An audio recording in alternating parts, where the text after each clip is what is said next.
আসসালামু আলাইকুম ওয়া রাহমাতুল্লাহি ওয়া বারাকাতুহু। 18তম শিক্ষক নিবন্ধন ভাইভা প্রত্যাশী ভাই বোনেরা, আশা করছি সকলেই ভালো আছেন। ইংরেজি ভাইভা চলমান রয়েছে।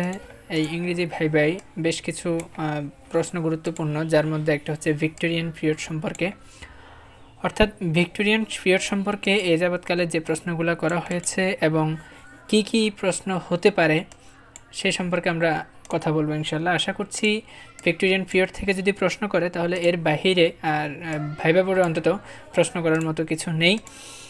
এরপরও যদি আপনার কাছে কোনো প্রশ্ন গুরুত্বপূর্ণ মনে হয় তাহলে অবশ্যই কমেন্ট বক্সে জানিয়ে দিবেন যে এই প্রশ্নটা গুরুত্বপূর্ণ মনে হচ্ছে। তো চলুন আমরা ভিক্টোরিয়ান পিরিয়ডের ক্লাসটা শুরু করি। আপনাকে প্রথম প্রশ্ন করতে পারে, what is the duration of Victorian age? আপনি বলেন 1832 to 1901। ওকে, এরপর বলা হতে পারে, what is the common features of Victorian age? আপনি যেটা বলবেন, religion with science, industrialization, politics and power, women's position in all sectors. তাহলে আপনাকে যদি বলা হয়, আপনি যদি বলেন যে what is the period do you prefer, আপনি যদি বলেন যে ভিক্টোরিয়ান পিরিয়ড, তারপরে বলা হতে পারে say something about Victorian age অথবা ভিক্টোরিয়ান পিরিয়ড, আপনি বলবেন Victorian age started from 1832 to 1901. The common features of this age: religion with science, industrialization, politics and powers, women's position in all sectors. That's enough. এটুকু বললেই চলবে।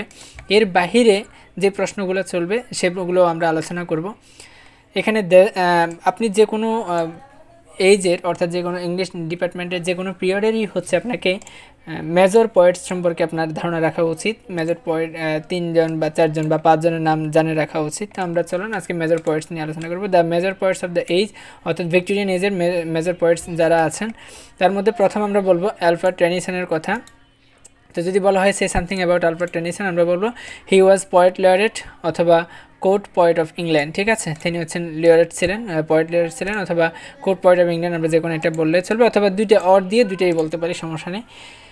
তারপর আপনাকে বলা হতে পারে মানে অ্যালফ্রেড টেনিসনের ফেমাস কোনো কবিতা আপনার জানেন কিনা, আপনি বলবেন ফেমাস পয়েন্টস আর অ্যালফ্রেড টেনিসন, ইউলিসিস, এরপরে লক্সলি হল, এই দুইটা আমরা বলতে পারি। লক্সলি হল এবং ইউলিসিস এই দুইটাই আমাদের মানে সিলেবাসের অন্তর্ভুক্ত ছিল।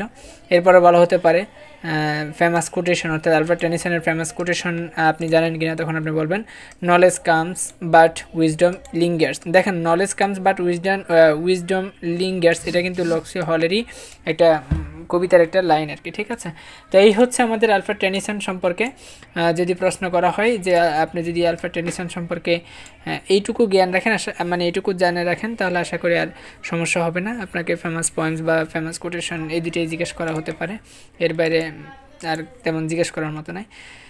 এরপর যদি বলা হয় অ্যানাদার ফেমাস পোয়েম, আপনি বলবেন রবার্ট ব্রাউন পোয়েটস, আপনি বলতে পারেন রবার্ট ব্রাউনিংয়ের কথা। রবার্ট ব্রাউনিং কিন্তু ড্রামাটিক মনোলগের একজনই কবি, অর্থাৎ তার লেখার ভিতরে ড্রামাটিক মনোলগ ফুটে উঠেছে। তারপরে আমরা যদি তার সম্পর্কে কিছু বলতে বলা হয় যে সে সামথিং অ্যাবাউট রবার্ট ব্রাউনিং, আমরা বলতে পারি he was famous poet, playwright and psychoanalyst, তারপর অফ দ্য ভিক্টোরিয়ান পিরিয়ড। ঠিক আছে, অর্থাৎ ভিক্টোরিয়ান পিরিয়ডে তিনি একজন প্লে রাইট এবং সাইকোনালিস্ট ছিলেন। তারপর যদি বলা হয় রবার্ট ব্রাউনিংয়ের ফেমাস পয়েমস কি, আমরা বলবো আমাদের পড়া থেকে, অর্থাৎ আমাদের সিলেবাস থেকে মাই লাস্ট ডাচেস আমরা পড়েছি, প্রালিপলিপি আমরা পড়েছি। ঠিক আছে, এই দুটো কবিতা আমরা পড়েছি। এরপরে যদি বলা হয় তার ফেমাস কোটেশন বলতে, আমরা বলতে পারি those I enter and those I go, এটা হচ্ছে তার ফেমাস কোটেশন, দ্য প্যাট্রিয়ট কবিতা থেকে তার নেওয়া হয়েছে। তো এই হচ্ছে রবার্ট ব্রাউনিং সম্পর্কে আমাদের সাম্যক ধারণা, অর্থাৎ যেটুকু আমাদের ভাইবার জন্য যথেষ্ট। তারপর আমরা আরও একজন কবি সম্পর্কে পড়ব, যিনি হচ্ছে ম্যাথিউ আর্নেল্ড। আমরা জানি ম্যাথিউ আর্নেল্ড হচ্ছে মূলত এসিএস্টের জন্য বেশ পরিচিত। আমরা বলতে পারি he was also critic and এসিএস্ট, আমরা ম্যাথিউ আর্নেল্ড সম্পর্কে এটুকু বলতে পারি। এরপর যদি বলা হয় তার ফেমাস বুক সম্পর্কে, আমরা বলবো তার famous the study of poetry, যেটা আমরা পড়েছিলাম। এই বইটা হচ্ছে তার লেখা বইগুলোর মধ্যে সবচেয়ে বিখ্যাত বলা যায়। এরপরে হচ্ছে তার একটা কবিতার কথা বলে দ্য পোয়েম স্কলার গিভসি, এটা হচ্ছে আপনার তার বিখ্যাত কবিতা বা ফেমাস কবিতা, যেটাই বলি না কেন আমরা। এরপরে তার বিখ্যাত কোটেশন হচ্ছে poetry is the criticism of life, এটা হচ্ছে তার অর্থাৎ ম্যাথিউ আর্নেল্ডের বিখ্যাত একটা কোটেশন।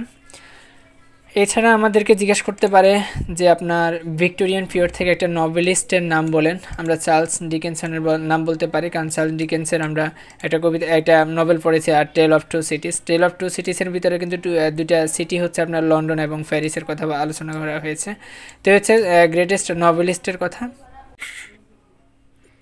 তারপর আমরা আরেকটা লেখকের কথা মানে আপনাদেরকে একটা কথা বলে রাখি, আপনি রোমান্টিক পিরিয়ড বলেন, ভিক্টোরিয়ান পিরিয়ড বলেন, এলিজাবেথানি পিরিয়ড বলেন, যে কোনো পিরিয়ড থেকে একটা বিষয় দেখা যাচ্ছে যে ফিমেল রাইটার সম্পর্কে জানতে চাওয়া হচ্ছে। তো ভিক্টোরিয়ান পিরিয়ডে আপনার একজন বিখ্যাত ফিমেল রাইটার আছে যার নাম হচ্ছে এলিজাবেথ ব্যারেট ব্রাউনিং, যিনি হচ্ছে মূলত রবার্ট ব্রাউনিংয়ের স্ত্রী। ঠিক আছে, তার সবচেয়ে বড় বিষয় হচ্ছে তিনি রবার্ট ব্রাউনিংয়ের স্ত্রী, এবং রবার্ট ব্রাউনিংকে উদ্দেশ্য করে তিনি একটা কবিতা লিখেছেন বা সনেট লিখেছেন, যেটা হচ্ছে তার বিখ্যাত কবিতা বলা হয়। রবার্ট ব্রাউনিংয়ের প্রশংসা করে বা তাকে ভালোবেসে তাকে উদ্দেশ্য করে তিনি সনেট 43 লিখেছেন। সনেট 18 তো আমরা জানি শেক্সপিয়ারের। সনেট 43 তিনি এলিজাবেথ ব্যারেট ব্রাউনিং লিখেছেন, এবং এই কবিতাটা আমরা পড়েছি সম্ভবত ফার্স্ট ইয়ার বা সেকেন্ড ইয়ারে, হাউ ডু আই লাভ টি।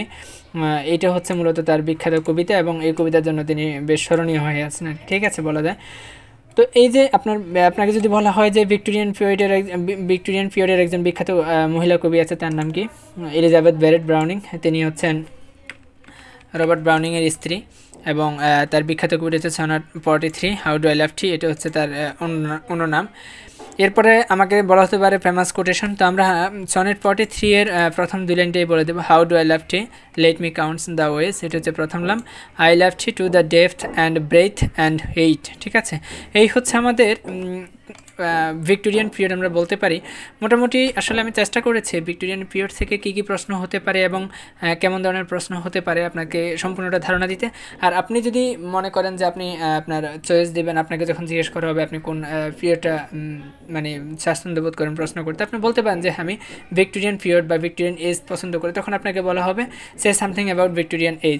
তখন কিন্তু আপনি এই ভিক্টোরিয়ান এজ কবে থেকে শুরু হয়েছে এবং এর দুই তিনটা ফিচার্স বলবেন। তারপরে দুই তিনজন মেজর রাইটার অর্থাৎ আলবার্ট টেনিসন, রবার্ট ব্রাউনিং, তারপরে হচ্ছে আপনার এই যে ম্যাথিউ আর্নল্ড, এই তিনজনের নাম বললেই দ্যাটস এনাফ আমার কাছে মনে হচ্ছে আর কি। এর বিষয়ে মানে এখন পর্যন্ত যারা ভাইবা দিয়েছেন, এরপর আপনাকে ম্যাথিউ আর্নল্ড সম্পর্কে বা আলবার্ট টেনিসন সম্পর্কে অথবা আপনার রবার্ট ব্রাউনিং সম্পর্কে আপনাকে কিছু প্রশ্ন করতে পারে, অথবা ফিমেল রাইটার সম্পর্কে জিজ্ঞেস করতে পারে।